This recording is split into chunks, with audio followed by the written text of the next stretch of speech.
अगर मैं आपसे ये कहूँ कि जहाँ आप हिमालयाज़ की बड़ी-बड़ी चोटियाँ देखते हैं, वहाँ कभी समुद्र हुआ करता था, तो आप कैसा फ़ील करेंगे? Weird, right? लेकिन दोस्तों ये सच है कि आज से करीब 500 मिलियन ईयर्स पहले हिमालयाज़ की जगह पर एक विशाल समुद्र हुआ करता था, जिसे हम टेथिस सी के नाम से जानते हैं। हिमालयाज़ जितना बड़ा है, उससे कहीं बड़ी और कॉम्प्लेक्स इसकी हिस्ट्री है।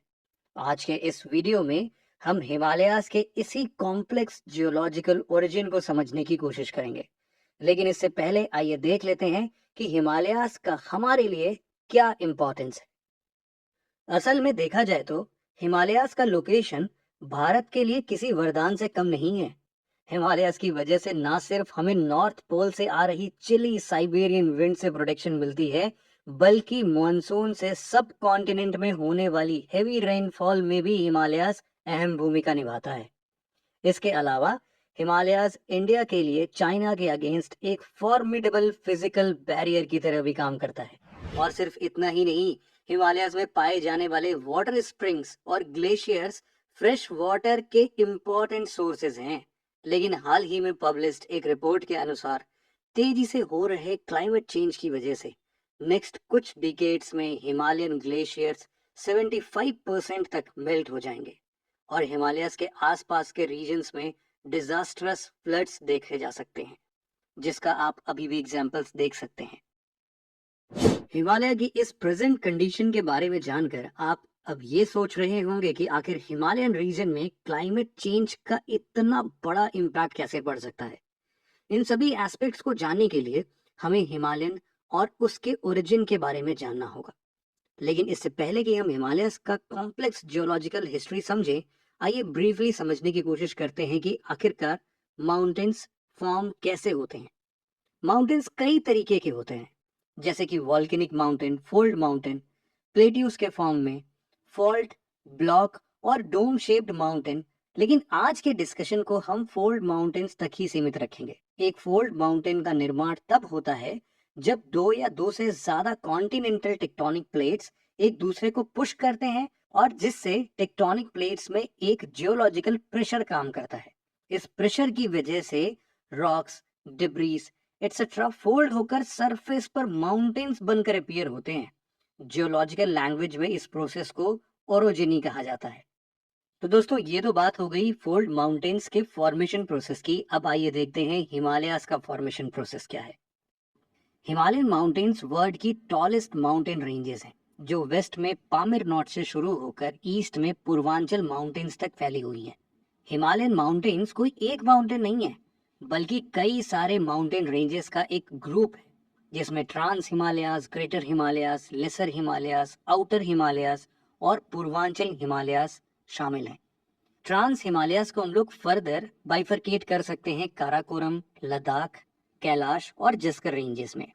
हिमालयस के फॉर्मेशन पीरियड में लगे समय के बारे में जियोलॉजिस्ट का कहना है कि हिमालय केवल एक ही बार में फॉर्म नहीं हुआ है, बल्कि इसके फॉर्मेशन एंड डेवलपमेंट में एक लंबा समय लगा है, जिसे हम डिफरेंट फेजेस में डिवाइड कर सकते हैं। हिमालयन रेंजेस का फॉर्मेशन इंडियन प्लेट और यूरेशियन प्लेट के कोलिजन से हुआ है। असल में क्रिटेशियस पीरियड में इंडियन प्लेट गोंडवाना लैंड से अलग होकर नॉर्थवर्ड ड्रिफ्ट करने लगा और आगे चलकर इंडियन प्लेट का यूरेशियन प्लेट के साथ कोलिजन हुआ, जिसमें इंडियन प्लेट टेथिस सी में सबडक्ट हो गया और टेथिस सी का फ्लोर अपने सारे सेडिमेंट्स के साथ राइज होने लगा।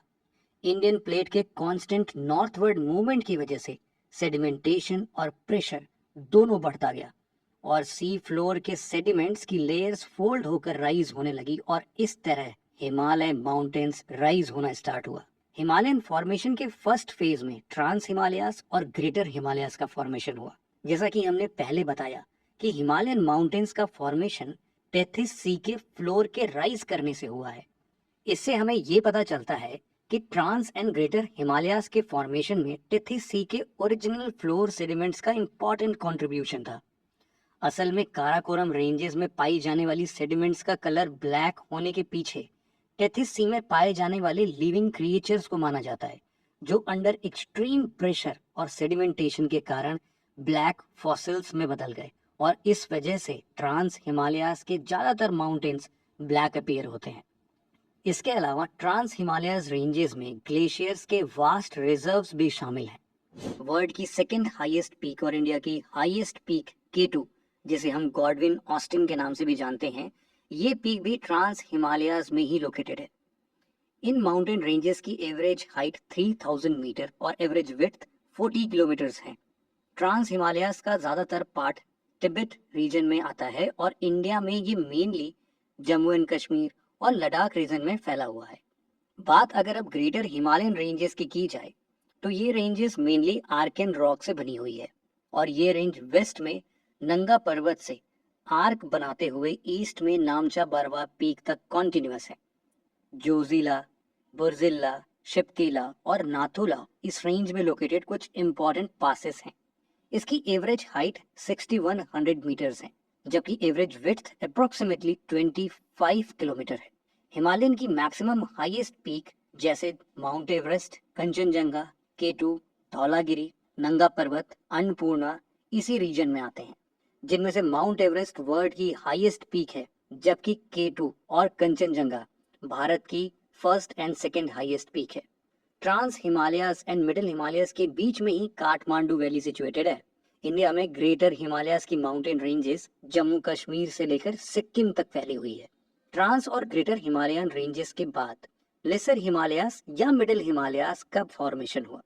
ट्रांस हिमालयस के राइज होने के बाद भी इंडियन प्लेट और यूरेशियन प्लेट एक दूसरे से कॉन्टिन्यूसली कोलाइड कर रही हैं और इसी कॉन्टिन्यूअस कोलिजन की वजह से मेन बाउंड्री फॉल्ट पर deposited sediments folded mountain ranges के रूप में राइज करने लगे, जिसे हम लेसर हिमालयस के नाम से जानते हैं। पीर पंजाल, धौलाधर, मसूरी रेंज, नाग तिबा और महाभारत रेंजेस लेसर या मिडिल हिमालयस के कुछ इंपॉर्टेंट रेंजेस हैं। आज के ज्यादातर हिल स्टेशन जहां आप घूमने जाते हैं, जैसे कि शिमला, मसूरी, रानीखेत, नैनीताल, अल्मोड़ा और दार्जिलिंग, ये सब भी लेसर हिमालयस में ही लोकेटेड है। लेसर हिमालयस के माउंटेन्स हिमाचल प्रदेश, उत्तराखंड, सिक्किम और अरुणाचल प्रदेश में पाए जाते हैं। ग्रेटर हिमालयस और लेसर हिमालयस के बाद आइए बात करते हैं शिवालिक माउंटेन्स के फॉर्मेशन की। शिवालिक रेंजेस का फॉर्मेशन आज से करीब 2 से लेके 20 मिलियन साल पहले हुआ था। ये रेंज लेसर हिमालयस और ग्रेट प्लेन्स के बीच लोकेटेड है और हिमाचल प्रदेश से लेकर अरुणाचल प्रदेश तक लगभग 2400 किलोमीटर की लॉन्ग डिस्टेंस में एक डिसकॉन्टिन्यूअस फॉर्म में फैली हुई है। शिवालिक रेंज का फॉर्मेशन सैंड्स, ग्रेवल और इस रीजन में फ्लो हो रही रिवर्स के एल्यूवियल डिपॉजिट से हुआ है। कंप्रेशन की वजह से ये डिपॉजिट समय के साथ साथ हार्डन होती गई और इस प्रोसेस से शिवालिक रेंज का फॉर्मेशन हुआ। शिवालिक रेंज की ज्यादातर माउंटेन्स सेडिमेंट्री रॉक्स जैसे कि sandstone, sand rocks, clay, conglomerate और लाइमस्टोन से बनी हुई है। इसकी एवरेज हाइट 600 मीटर से 1500 मीटर्स के बीच है, जबकि एवरेज विड्थ हिमाचल प्रदेश में 50 किलोमीटर्स और अरुणाचल प्रदेश में आते आते 15 किलोमीटर तक ही सीमित है। शिवालिक माउंटेन्स को डिफरेंट रीजन्स में डिफरेंट नामों से जाना जाता है। फॉर एग्जाम्पल जम्मू रीजन में जहाँ इन्हें जम्मू हिल्स के नाम से जाना जाता है, वहीं अरुणाचल प्रदेश में दाफला, मिरी, अबोर और मिशमी हिल्स शिवालिक माउंटेन्स के पार्ट बनते हैं। शिवालिक के बाद हिमालयास के आखिरी रेंज पूर्वांचल हिमालयास हैं, जो अरुणाचल प्रदेश से लेकर मिजोरम तक इंडो म्यांमार बॉर्डर के पैरेलल लोकेटेड है। पूर्वांचल हिमालयास का राइज हिमालयास रेंजेस का सडन साउथवर्ड बेंडिंग, जिसे हिमालयन सिंटेक्सियल बेंड्स भी कहते हैं, इसी के कारण हुआ था। मिशमी हिल्स के कुछ पार्ट पटकाई बम, नागा हिल्स और मिजोरम की लुशाई हिल्स पूर्वांचल हिमालयास का ही पार्ट है। ये हिल्स वेस्टर्न हिमालयन रेंजेस के कंपैरिजन में छोटी हाइट की होती है। पूर्वांचल हिमालयास इंडिया के 4 नॉर्थ ईस्टर्न स्टेट्स यानी कि अरुणाचल प्रदेश, नागालैंड, मणिपुर और मिजोरम में लोकेटेड है। तो दोस्तों, ये थी कहानी हिमालयास के फॉर्मेशन प्रोसेस की और इनके इंपॉर्टेंट माउंटेन्स, पीक्स, हिल्स की। मिलते हैं आपसे ऐसे ही और इंफॉर्मेटिव वीडियोस के साथ। तब तक के लिए जय हिंद।